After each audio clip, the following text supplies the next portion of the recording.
Good evening and welcome to the first and probably only episode of Brian Tries Crazy Absinthe Cocktails. And by crazy I mean more than likely bad absinthe cocktails.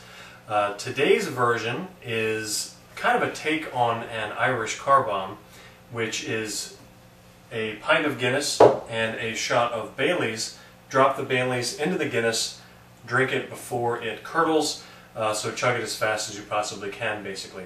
The Incredible Hulk, however, which was suggested by Alan Moss on the Absinthe Review Network forums, instead of Bailey's, uses absinthe. So everything else is the same. Take the absinthe, drop it into the Guinness, and chug like there's no tomorrow until it's done. What I've decided to use today for the absinthe is Kubler, which is a fairly easygoing cocktail absinthe, one that I don't really find myself feeling too guilty about using in this experiment based on its price point.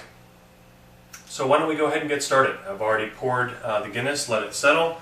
I've got the Kubler, and because of the heft of this shot glass and the delicacy of the pint glass, I'm not going to drop it in. Instead, I'm just going to pour it in and go from there. So, if you are ready, I am too.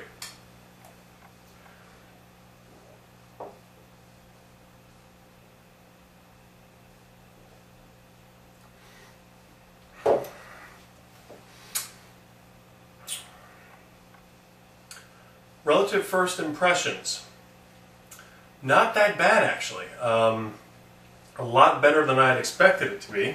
I was expecting something a little bit stronger, a little bit harsh, but I guess because of the proportions, the absinthe was diluted to the point where it didn't really feel very strong. The anise flavor actually lent the bitterness of the Guinness a fairly nice taste to it. Not something I would normally recommend drinking. I like it probably along the same lines as the Irish carbomb. So not great, not terrible, but I wouldn't suggest doing very many of them, as it obviously is a fairly strong drink and will probably get to your head pretty quickly. So that's pretty much it for Brian Tries Crazy Absinthe Cocktails. Stay tuned for the next episode, if there is one.